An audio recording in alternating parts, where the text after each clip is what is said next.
नमस्कार, भारत एक्सप्रेस में आपका स्वागत है। मैं हूं हरिशंकर कुमार।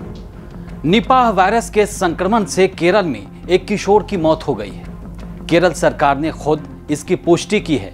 निपाह से मौत की सूचना के बाद प्रदेश के साथ ही केंद्र सरकार के स्वास्थ्य विभाग ने केरल के मल्लापुरम जिले में निपाह वायरस की पुष्टि करते हुए निपाह वायरस संक्रमण को रोकने के लिए तत्काल सार्वजनिक उपाय करने की सलाह दी है। मामले की गंभीरता को देखते हुए केंद्र ने विशेषज्ञों की एक टीम को भी केरल भेजी है ताकि हालात का जायजा लेकर घातक संक्रमण से निपटने की व्यवस्था की जा सके।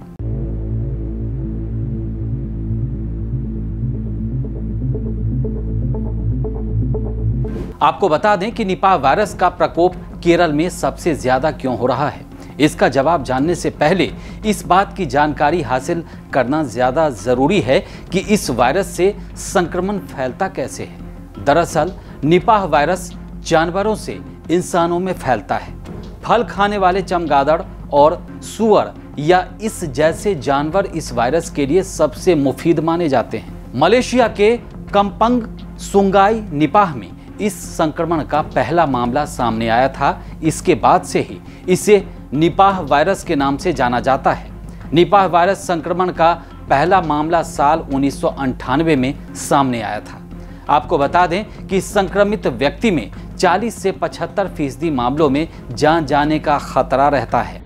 अभी हाल ही में देखा गया कि निपाह वायरस के कुछ केसेस पाए गए हैं हमारे केरला स्टेट में। ये निपाह वायरस है क्या? ये एक पैरामिक्सोमा वायरस होता है। ये भी एक वायरल डिजीज है जो कि बेसिकली फैलती है चमगादड़ों से। चमगादड़ जो होते हैं बैट्स, जो कि फ्रूट्स वगैरह खाते हैं, पेड़ों पर उल्टे लटके हुए रहते हैं, तो ये बेसिकली उनसे फैलती है। इसका जो मेन सोर्स है वो बैट्स हैं या फिर कुछ एरियाज में पिग्स भी हैं। पिग्स जो सुअर होते हैं जो इधर उधर घूमते रहते हैं, उनसे इसके फैलने के चांसेस होते हैं। ये निपाह वायरस एक बहुत ही गंभीर तरह की रूप ले लेता है। ये एक अदर तरह के वायरसों की तरह ही है। वायरस डिजीज में जैसे बीमारी होती है, इसमें भी आपको बुखार आएगा, खांसी हो जाएगी, गले में दर्द होना, मांसपेशियों में दर्द होना, ये सब कॉमन है। और इसमें जैसे ही आपको लक्षणों का पता लगे तुरंत आप अस्पताल को कांटेक्ट करें, जिससे जल्दी से जल्दी आपकी जांच कराई जा सके और उसका ट्रीटमेंट स्टार्ट किया जा सके। इसमें मरीज को जल्दी से आईसीयू में भी भर्ती करने की जरूरत पड़ती है। अब सवाल उठता है कि हाल के वर्षों में निपाह वायरस का असर केरल में सबसे ज्यादा क्यों देखा जा रहा है। अगर लक्षण की बात करें तो इसमें बुखार, सिर दर्द, सांस लेने में कठिनाई, खांसी, डायरिया, उल्टी करना, मांसपेशियों में दर्द और गंभीर कमजोरी होना है। 14 दिन में दिखने लगते हैं लक्षण। आमतौर पर निपाह वायरस के संपर्क में आने के 4 से 14 दिनों के भीतर लक्षण दिखने शुरू हो जाते हैं। पहले बुखार या सिर दर्द और बाद में खांसी और सांस लेने में कठिनाई जैसी समस्याएं सामने आने लगती हैं। इसको लेकर स्वास्थ्य विभाग की ओर से जागरूकता अभियान भी चलाया जाता है। सबसे बड़ा जो डर है कि इसमें जो इस बीमारी में जो मोर्टेलिटी है वो काफी ज्यादा है। बहुत तेजी से स्प्रेड करता है और इसमें जो बीमारी बढ़ती है वो 40 से 70% तक देखा गया है कि इसमें मोर्टेलिटी है।